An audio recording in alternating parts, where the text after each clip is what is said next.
who we came here to be, living and experiencing life in a way that is authentically ours and remaining true to ourselves, is incredibly difficult when, from our earliest days, we become encumbered with the experiences of culture, the programming of society, and the big and small traumas of life. Whether or not we've been through catastrophic events or situations, the low-level stress of life, of getting by and of doing and being our best every day, in a world that seems, according to the 24-hour news cycle, increasingly broken and divided, is traumatic. As we've explored in previous episodes of this podcast, our emotional, mental, physical and spiritual selves are all closely interlinked, often to the point of being indiscernible from one another. So when negative patterns appear repeatedly in our behaviour, in our mental and emotional well-being, our health, or even our circumstances, the cause of our problems might just as likely come from within us as from without. I'm Chris Brock, and this is Conversations on Living, a podcast about being well, doing well and living well. Today I'm joined by psychologist, doctor and meditation teacher Radhule Weininger, who says that with compassion, loving self-awareness and a willingness to forgive and let go, we can unpick the deep-seated traumas that cause the negative patterns that prevent us from being who we really are and from having the life experiences we came here to have. Radhule is the author of Heart Medicine: How to Stop Painful Patterns and Find Peace and Freedom, a book that helps us to identify our emotional and behavioural patterns that she calls long-standing, recurrent, painful patterns of hurt, or LURPs for fun, through the lens of loving awareness, without self-judgment or blame, learning to hold ourselves as we would hold a dear friend with space and grace. If you want to know how highly recommended the book comes, then just know that the foreword was written by His Holiness the Dalai Lama and Joanna Macy. So that's a pretty good testimonial indeed. You can find out more about Radhule and her book at www.radhuleweiningerphd.com and also at mindfulheartprograms.org. And of course, all of these links will be in the show notes. And before we get into it, just a quick word about Plane. So Plane is the meditation game that I refer to every week. And if you're looking to get into mindfulness and meditation but don't know where to start, and if video games are your thing, then Plane is definitely worth a look. It's available online at plane.co, that's PLAYNE.co, and you can also find it if you search for a meditation game in Google. It's normally the first one that pops up. And don't forget to rate, review and subscribe to this podcast wherever you get it. I would love it if you did that, because it would show that you're digging what we're putting out there, because we're having some amazing conversations about how to really step up to life so that life will step up to meet us. And you can also find out more about the other episodes at our website, that's conversationsonliving.com. And if you explore there and hang around a bit, you can also find out about some of my writings, my books, and also there are some meditations on there as well. And if you want to carry on the conversation, you can also sign up to our Facebook group. Just search for Conversations on Living. Now, enough about that. Time to get into this conversation with the amazing Radhule Weininger. And I hope you'll enjoy this. And please don't forget to let us know what you think. We're easy to find. Just send us a message or comment on the podcast or join the Facebook group. All right, thanks for that.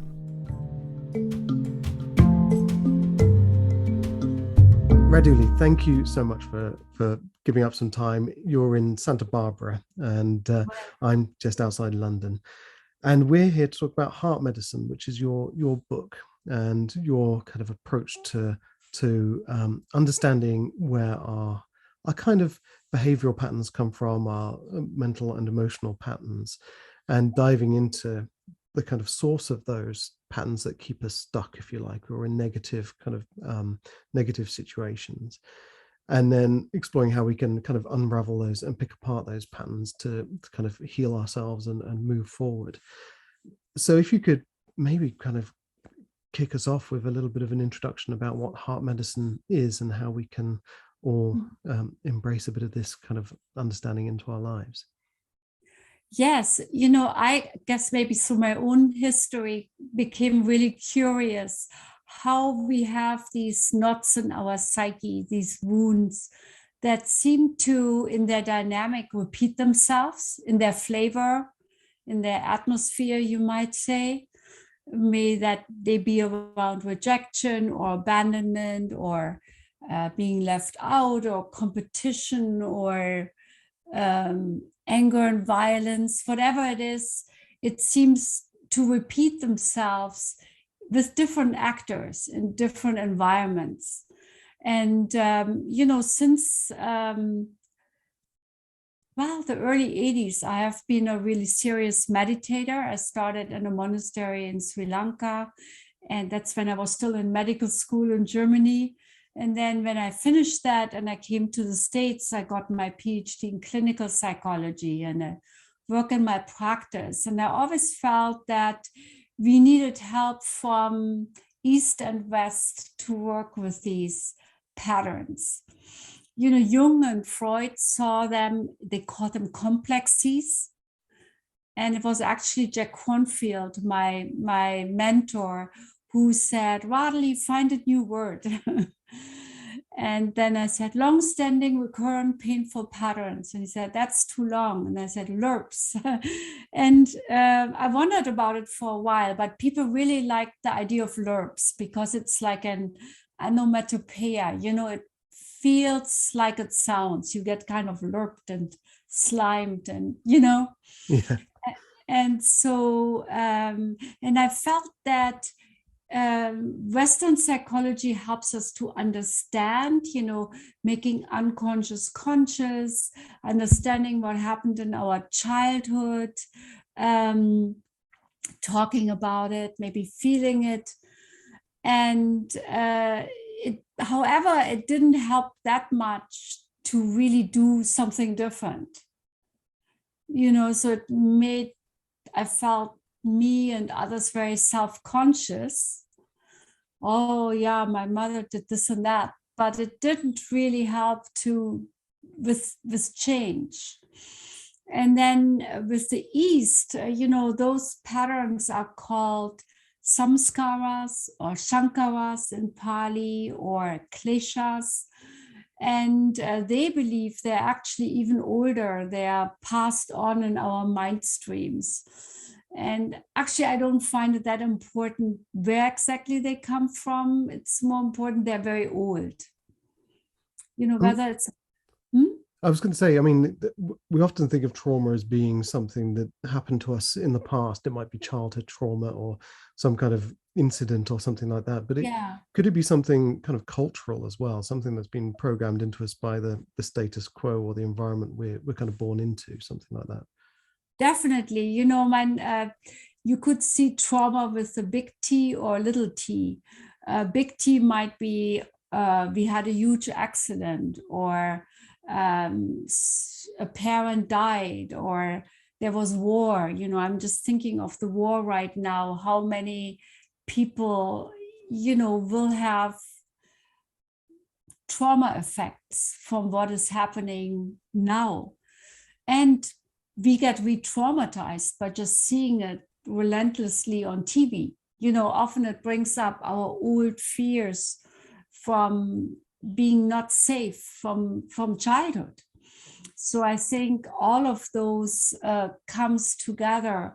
And then there's the little t, which is maybe loveless atmospheres, where we had maybe parents that fed and clothed us, but didn't love us or didn't express their loves or didn't want to see who we are. And so that's there. And I think then there is the cultural T. I think now there's a lot said about what it's like to grow up in poverty, whether it's in the UK or in America or living in a really violent neighborhood, or maybe being a refugee yourself, being stuck in a camp or running away from airplanes. So I think there is huge environmental influence, and I think it all intermingles. The small t, the big T, and the environmental T, trauma all intermixes and comes together. Because it's deeply unhealthy, isn't it? I've just had a conversation not the last podcast, but the podcast previous to this, and we were talking about the kind of exposure to the constant news cycle. and it actually keeps us in a heightened sense of stress. And if you're already kind of, traumatized by some of these big T incidents, if you have come from a war zone anyway, or you have kind of been in an abusive relationship or something like that, it can be enough to really harm you both physically and emotionally. So how do we go about starting to fix this? I mean, is it something that we have to say, this is here every day and I need to just have an easygoing lifestyle? Or is there more to it than that? Do we have to do the hard work and get into the shadows? Yeah, actually, I think the second. We have to go into the shadows. And I think the answer is not to just avoid life and make a big wall around us. And if we are privileged to kind of just lock everybody else out. It's more, one of my teachers, Alan Wallace, said, we can't plaster the whole earth with leather so we don't step on anything hard. It's better to put sneakers on. And so what are these sneakers? So I think, how can we be able to be present with the suffering? And that doesn't mean we have to watch TV morning to night. I actually read The Guardian, and it's my one paper newspaper I'm getting, and the Washington Post or whatever it is, and read the headlines rather than being incessantly fed. So I still want to know what's going on, especially as a post-war German. And my grandfather was prosecuted by the Nazis because he was a historian and he spoke up. But so I know how bad it is if you don't speak up, if you just kind of go underground. So I think there is value in staying present and engaged. But I think we need tools, we need sneakers, like Alan Wallace says, to be able to do that. It reminds me of a quote from Muhammad Ali, the championship boxer. He said, sometimes it's not the mountain you climb that wears you out, but it's the pebble in your shoe. So it's the thing that you carry with you that is actually the thing that is kind of wearing you down. That probably is the lerp. Yeah, absolutely. So how do you develop a kind of, I hate to use the word resilience, because I think these days that word, everyone says, oh, you need to be more resilient. And it's almost an inauthentic word. But how do we learn to live gently, but also still be present in a world that sometimes isn't very gentle? I think I hear two questions with that. One is how to work with these ancient patterns, and then also how to just live awake and engaged. Yeah. So I think, and the intermix, but I think there is definitely a time. For example, my long-standing pattern came from a sense of rejection and abandonment because my mom had me out of wedlock. She was a young doctor and hid me in an orphanage from her Catholic family for 2 years. So no wonder I had a sense of, early childhood trauma, which made me a bit raw. So understanding that, and maybe having therapy, I had quite a bit of therapy about this, and started my meditation practice 1980 in a monastery in Sri Lanka. So I think that helped to overcome, or to at least make it much more mild, so to take the lerp out of the driver's seat into maybe the passenger or the back seat or the trailer. That's, so it doesn't go over and grab the steering wheel. it takes a lot of courage though to do that, because you are having to, and this is one of the things that they kind of teach you in meditation, is that you kind of recognize the feelings, you recognize the thoughts, and you just kind of let them be. But actually, especially in the West, we're kind of taught to keep them down. Don't show any emotion, don't deal with these things, because if you allow them to come up, then you're somehow weak or something like that. And I do, Especially in Germany and in England. yeah, especially, stiff upper lip in the UK. Yeah. Um, but I've known friends who have tried meditation, and they didn't like what they found when they got Right. quiet and they came face to face with themselves. So they vowed never to do it again. But that is kind of the hard work that we have to do, I guess, in order to come to peace with ourselves, maybe. Well, the first noble truth of the Buddha is that there's suffering in life, and I think for me, I had 2 car accidents and a stomach ulcer in 2 months in the hospital in my early 20s. I got really sick during medical school, and then I took some time out and went to Sri Lanka then with my boyfriend, 1980. And so I hit literally a wall, or let's say the windshield. And and I think I just knew I had to stop.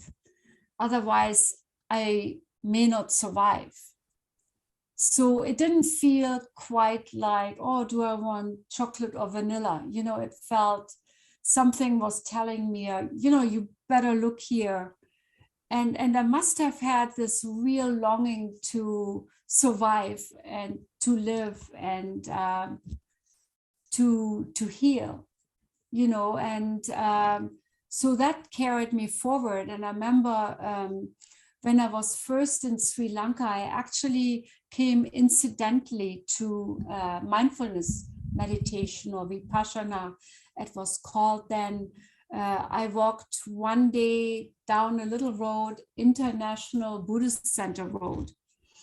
And I thought, this sounds interesting. Let me go down this road. And it was monsoon, it was raining. I remember Colombo in Sri Lanka. And there was this house with a sign, International Buddhist Center. And so I really didn't have a plan. So I rang the bell, and some young monk opened, and he said, "What do you want?" And I said, "I don't know." And he said, "That is very good. Follow me." And then he led me through this quite big monastery into the basement. Everybody was in the basement, the coolest place, it was very hot there. And there were these really old monks sitting there. And he had me sit in front of the oldest monk. He looked like a little mummy. And first I thought, what is this? And so then he opened his eyes, and it felt like he looked straight through me. It's like in here, out there. And there was just a sense of, wow, he knows everything, but there's peace. I didn't verbalize it, but that was the feeling. And then he said, "So what do you want?" And I said, "I don't know. I want to learn. I don't know where it came from. It just came somewhere out of me that I wanted to learn." And then he said, "Come every morning at 9:15. And which I did, actually, just for a few times. And then he died actually a few weeks later.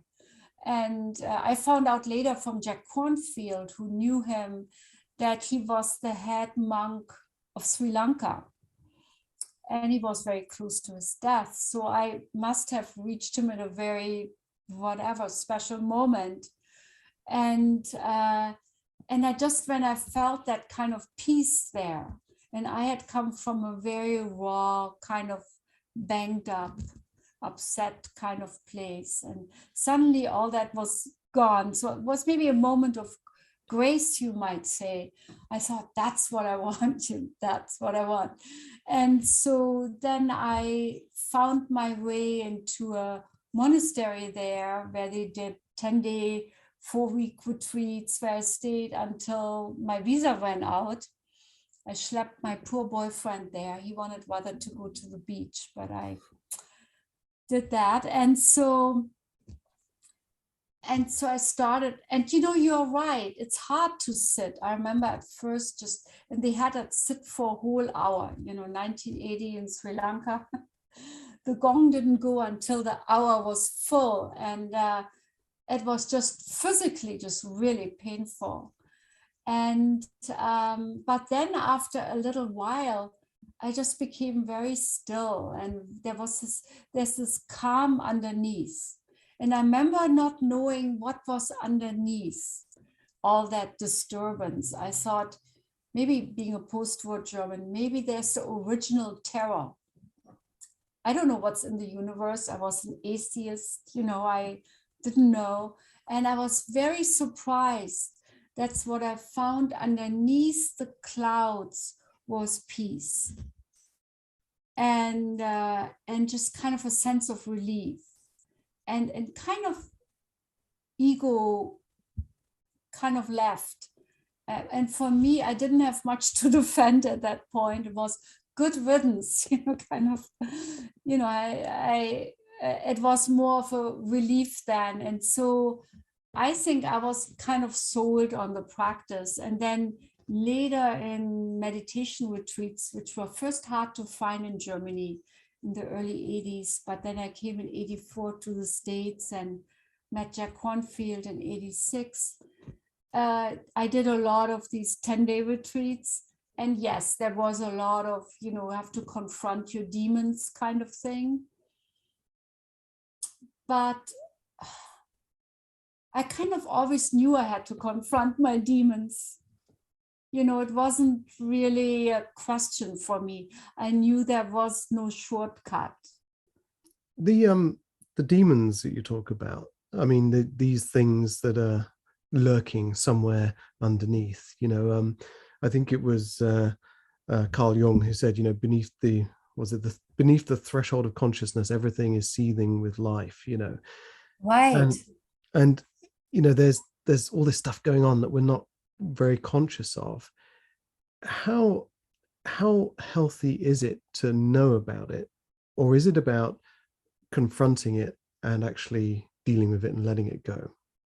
Because it's all very well saying, I have this problem, this alcoholism, these behavioral problems, these anger problems, because of these things that happened to me as a child. I mean, does actually knowing that actually make it any better, or does it, is there something more that you have to do? Yeah, it's knowing it, but you also have to feel it. Feel it in the body. And I always, even though I've been Jungian, psychodynamically trained, I also did a 3-year Gestalt training and a lot of embodied dream work, which is quite, it's Jungian, but it's also quite sensate. You really embody the images. I just love that work. And I think we have to really feel it. And then it goes by itself at some point. I think there is a danger of kind of getting stuck in the murk of looking at the same thing over and over again. And then it's maybe like a wheel stuck in mud that doesn't go forward anymore. And I hope a good therapist would recognize that. And I think that's why I always love to have a spiritual practice and a psychological practice side by side. The spiritual practice is more about process. Like I feel the anger arising and passing away. The process of it. While in psychotherapy, more, I'm so angry at my mother or at my father or at my boss, and I put him on a chair and I yell at him or whatever I'm doing, And so I felt that both of those practices really are complementary. And I remember when I started in the 80s, and then I got my PhD in clinical psychology,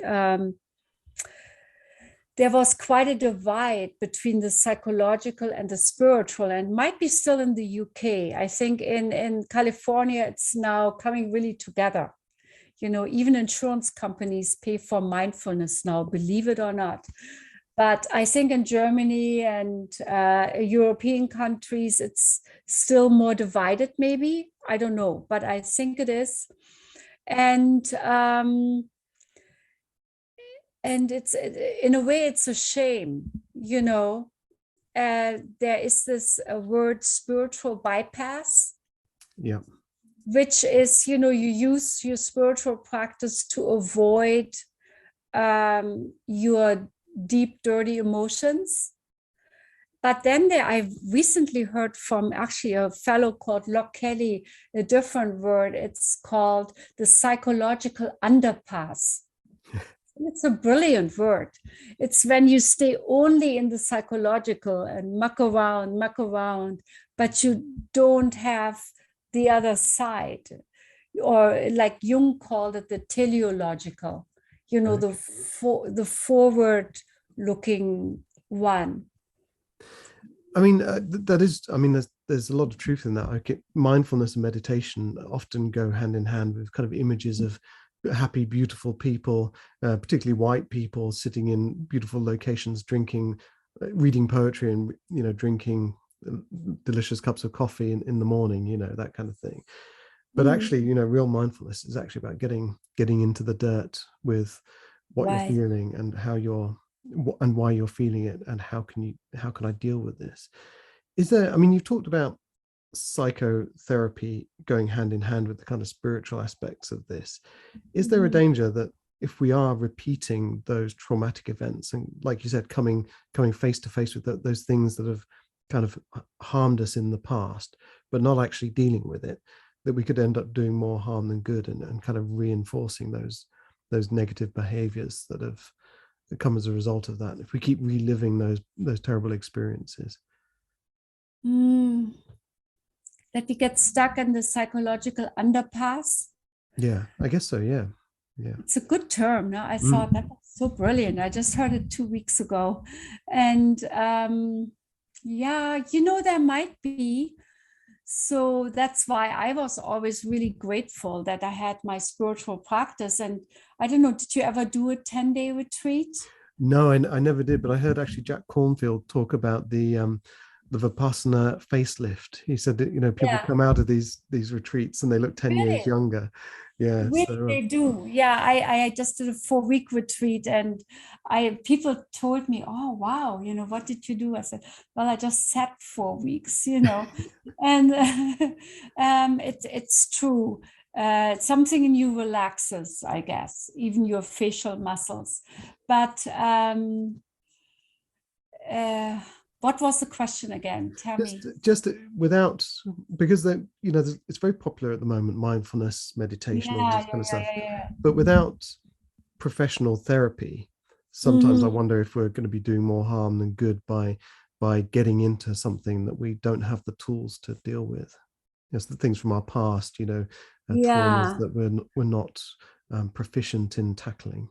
Right. Well, you know, it's quite interesting, at least at Spirit Walk, where I go a lot. It's in in Marin, and north of San Francisco, Jack's Meditation Center.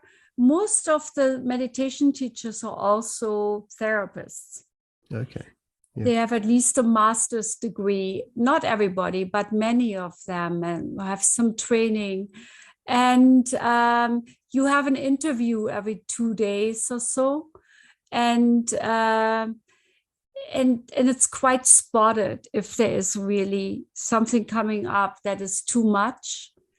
In Sri Lanka, there was none of that, but nowadays, I think in many good retreats, or I give retreats sometimes, at least before COVID, I did, and maybe this fall in Ireland, but usually we do interviews, you know, even on a weekend retreat, have at least a half-hour chat with everybody privately to see, and then maybe make a recommendation.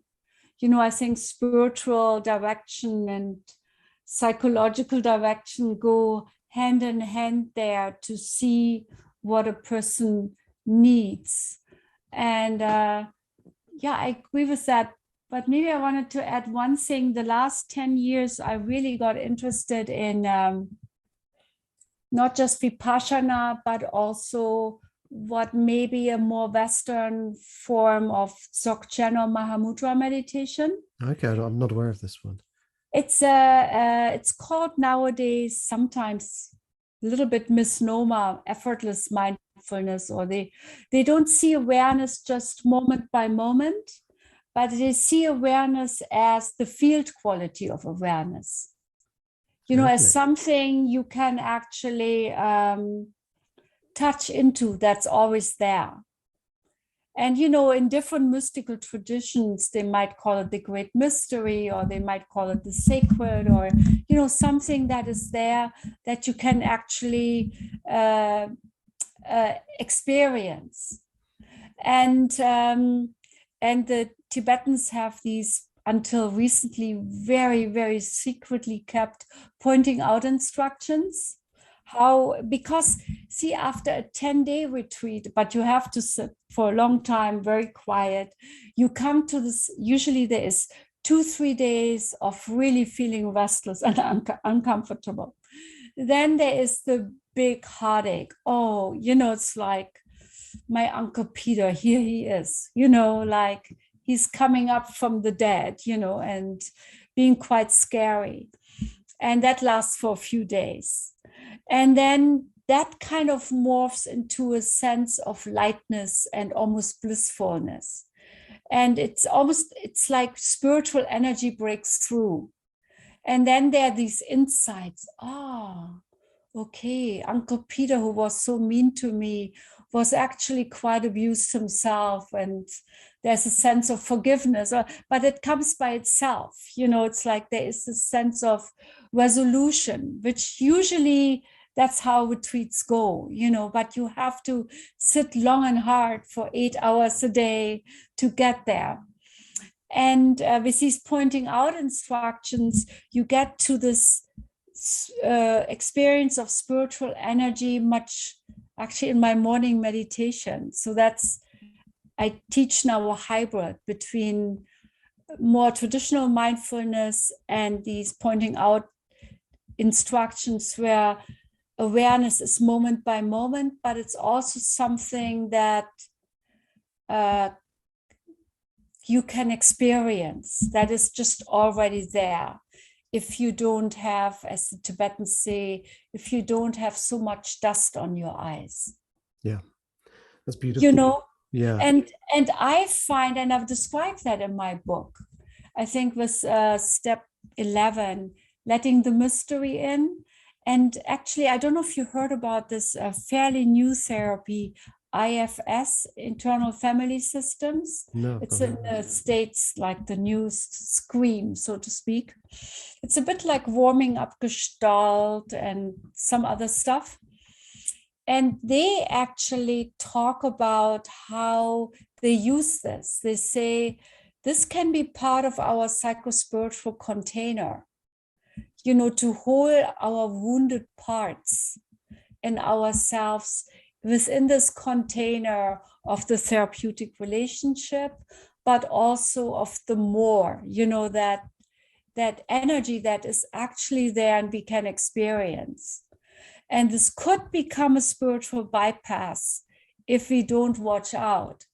But it also can make us more, to speak about resilience, or it could also give us a sense of, because being in this place, it's a bit like athletes talk about a flow state. It's like you're very alert and very present.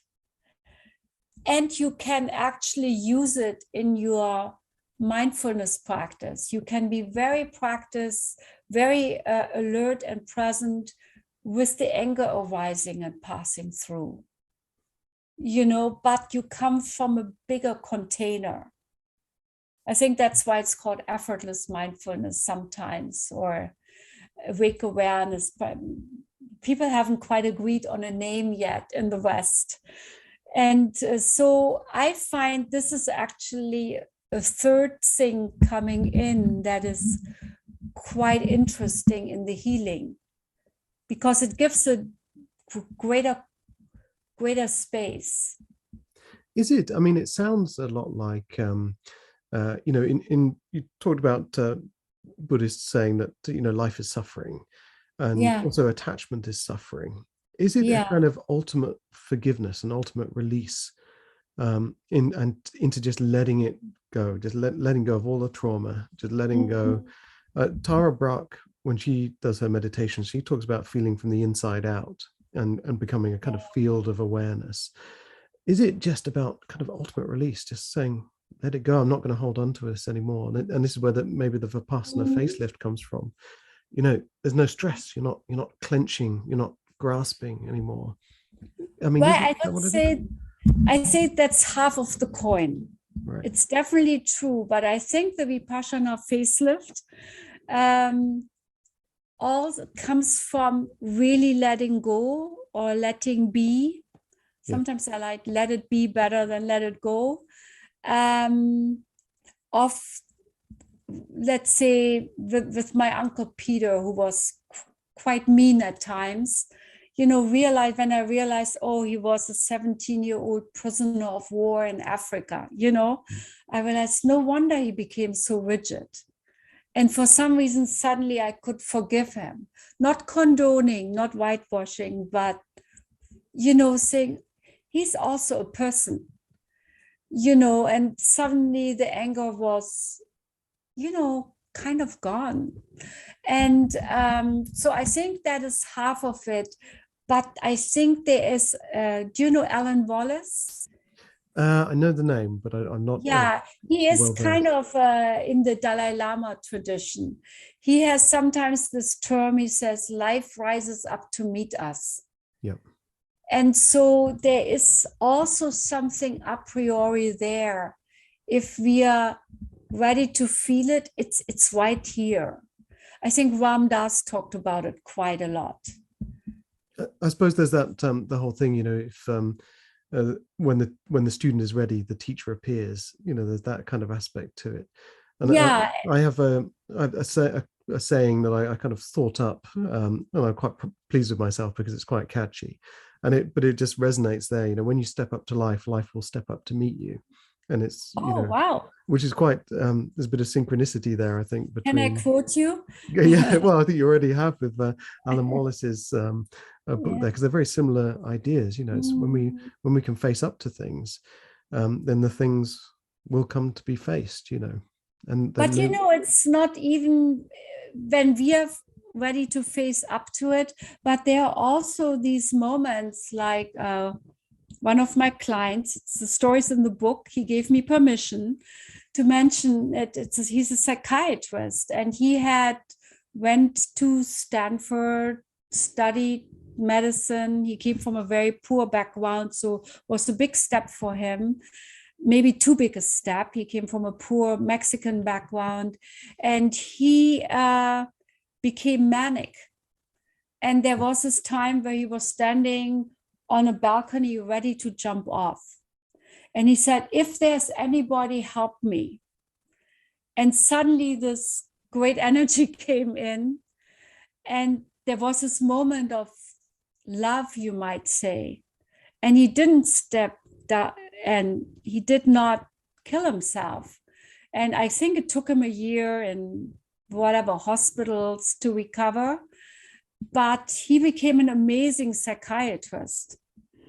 And he tells the story to his patients if it's appropriate, which makes them feel not so crazy. And so in some ways, you couldn't say he wasn't psychological until then. That wasn't his culture from El Paso or wherever he was from. So he something anyhow came in and met him. Yeah. You know what I mean? Yeah, I don't absolutely. think it's always so linear psychological. I mean, do you think these things that do come to meet us, do you think they are things from out there in the universe, or do you think they are cognitive biases? Do you think there are subconscious? um I I had an interview with Martha Beck. I always refer to this interview, and she talks about her spirit mule, which is just a kind of a persona that she gives to her intuition. And she says, Oh, notice what you notice, because that is your subconscious trying to tell you something. Because we're awash with information all the time. Yeah, Strange things are yeah, happening all the time, but it's what we tune into that actually yeah, tells us something about what's going on with ourselves. So when we see those signs, or when we get those messages, it's actually our own kind of psyche, if you like, or whatever is going on yeah, inside us, that is picking out, like a buffet, if you like, of information. yeah. That's interesting. It's true. What is intuition? I think intuition is more.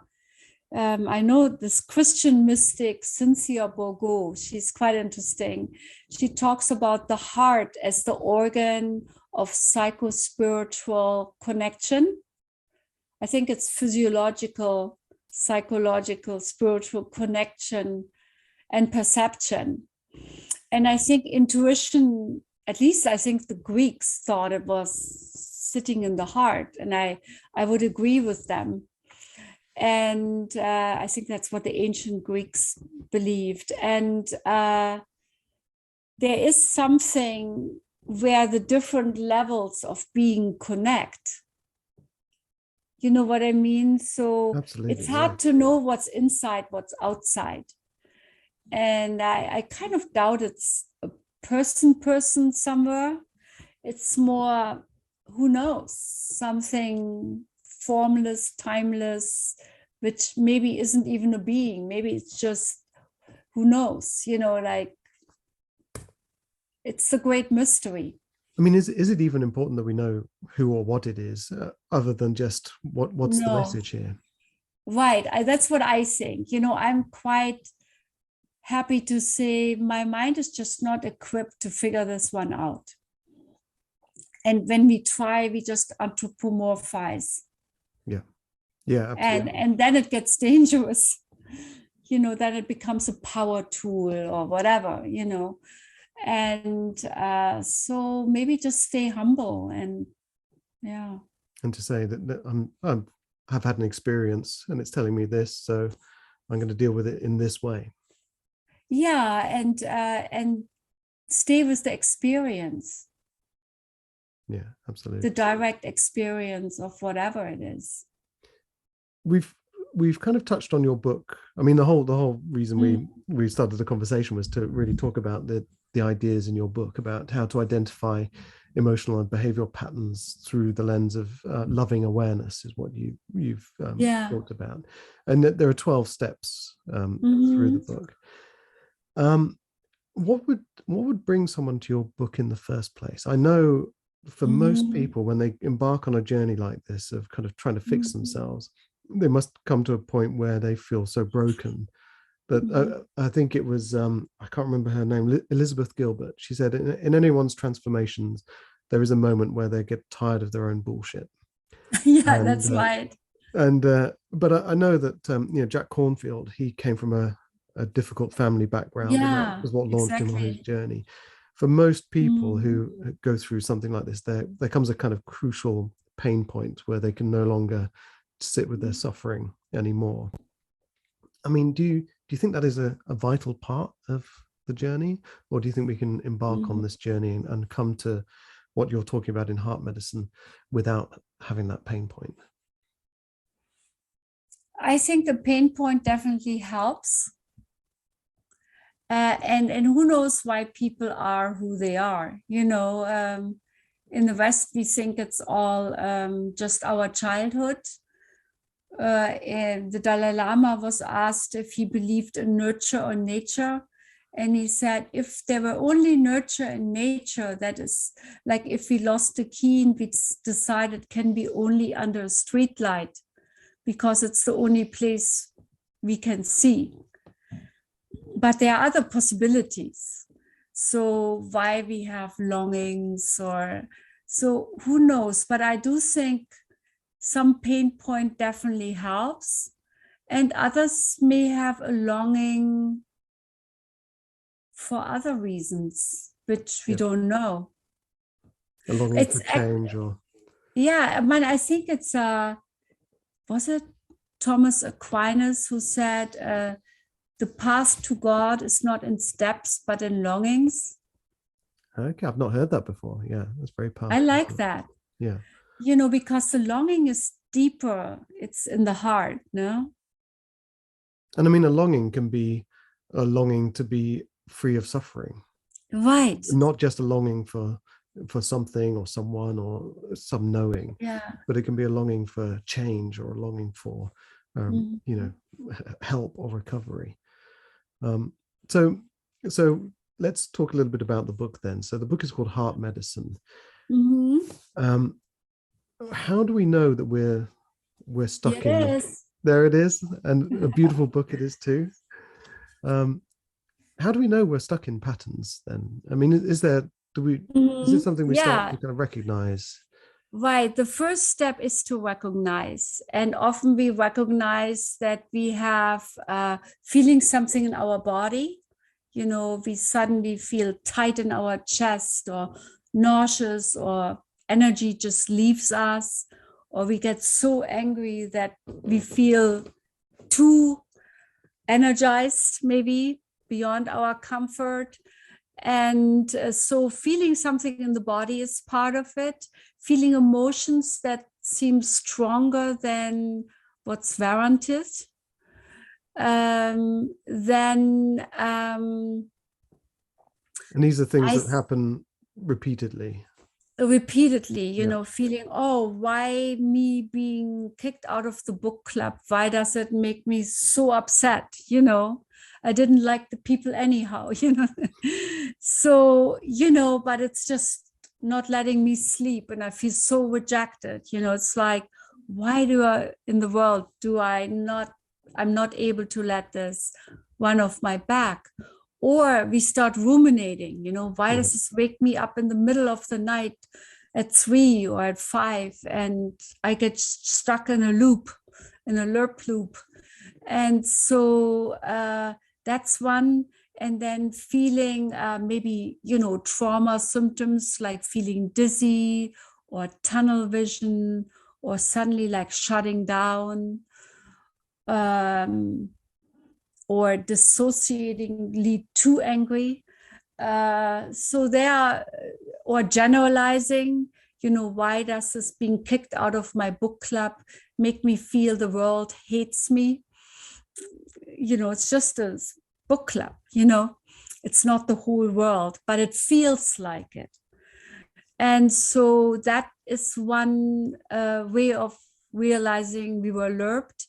And then to use those methodologies, these practices like mindfulness gives a wonderful practice to notice, oh, anger arising, anger falling away, or noticing, oh yeah, thinking, you know, thinking. And then self-compassion is so important, which is maybe hard for us Europeans, you know, because it makes us feel weak and not tough. In Germany, there was actually a bad word for people who are weak. To be sensitive was kind of ridiculed. And so I got that a lot. And so I had to really learn this idea of self-empathy and self-compassion, that wasn't pity, self-pity, that wasn't weakness, but that's more like a Martin Buber said, an I thou, you know, a respectful seeing myself, recognizing myself with a sense of warmth and kindness. That can be incredibly difficult if you do have traits or repeating behavior patterns that you're ashamed of, that you don't, you know, you're not proud of. How do you then become compassionate with yourself about that? It's a process. I think it starts with a longing or an intention, and then just learning, maybe having I find a good half step is often the intention. You know, yeah, maybe one day I will be able to be kinder to myself, you know, and then it makes it more authentic. And one day I can forgive myself or somebody. Maybe not now, but before I die, or in the last 10, maybe in 10 years I can. And then often it happens earlier. Yeah. So I think putting the intention or the longing out kind of paves the way. And do the steps that you outline in your book, do they help to, take you on that journey? How does that work? Yeah, it does. I think, let's say with my journey of feeling rejected or abandoned, and maybe bring up my Uncle Peter as somebody who was quite rejecting of me as the, illegitimate kid in the Catholic family. Noticing first my anger was important, and being able to be with it mindfully, then having some compassion for myself, the kid I was. And then at some point, actually, compassion for him, that came much later. And then able to be with the suffering, like everything changes, but we still have to be with it or breathe through it, and not run away and distract and go to the whiskey bottle or the TV or shopping or whatever we do, and so and then forgiveness, again, is not something we can just decide on and do and press a button, but maybe start with a longing or an intention. I let's say my Uncle Peter, I don't want to die without having forgiven him, because it's a burden for me. I think Jack Kornfield said it really beautifully. He said, the person who hurt you, your perpetrator, is probably sitting in the Bahamas with a Mai Tai. And you are sitting there smoldering along, And so it's a burden for us. And so forgiveness, holding that intention, that longing, to at some point be able to lay that burden down is a good one. And then, letting the mystery in, allowing for some practices that allow a wider perspective is important. And is the ultimate goal of this, and the goal that we go through these practices, this therapy, we go follow the steps in your book, are we ultimately looking to be the kind of most authentic and best versions of ourselves, or is it about being united with kind of who we came here to be in respect to the universe, in respect to the world we live in, and experiencing that kind of oneness with life?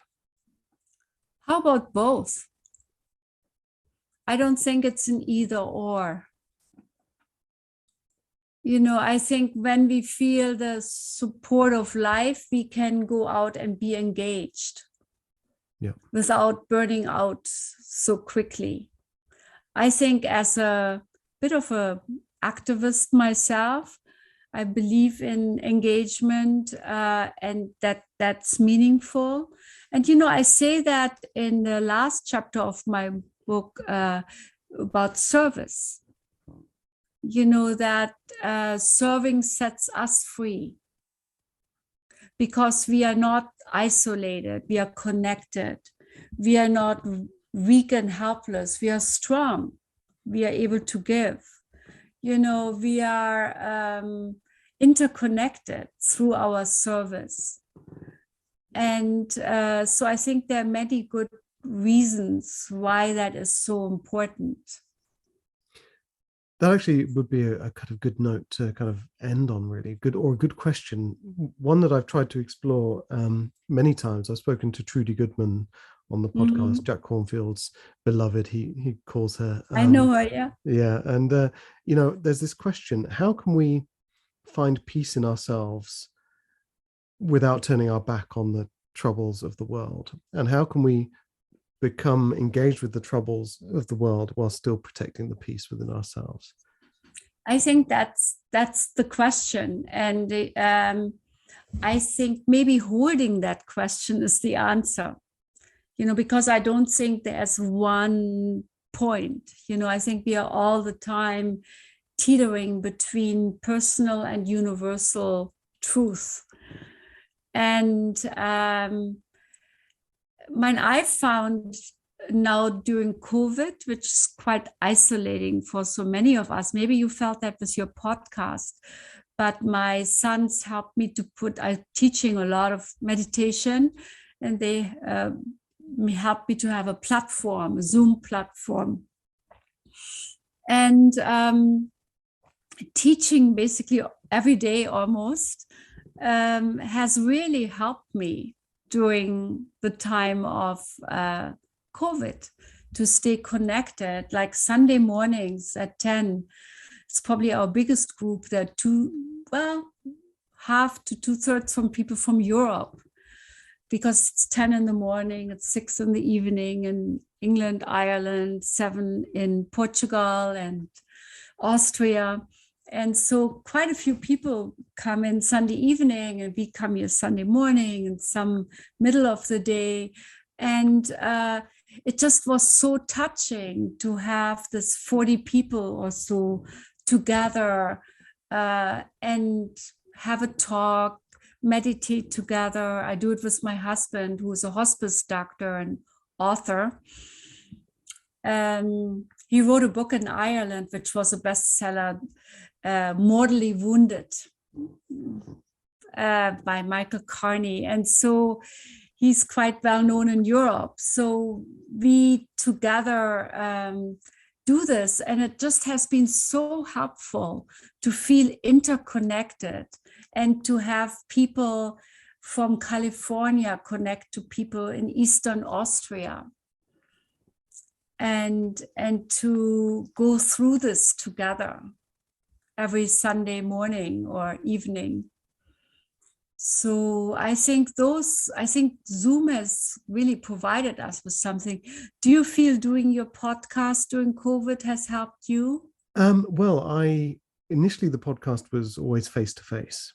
So I would meet someone face to face and we recorded that way. But when COVID happened, I had no choice but to get onto Zoom, and my world suddenly got so much bigger, because I could reach out to people in America, I could reach out to people in Australia, and really suddenly I was soaking up a lot of wisdom personally by speaking to such a much wider cohort of wise and wonderful people.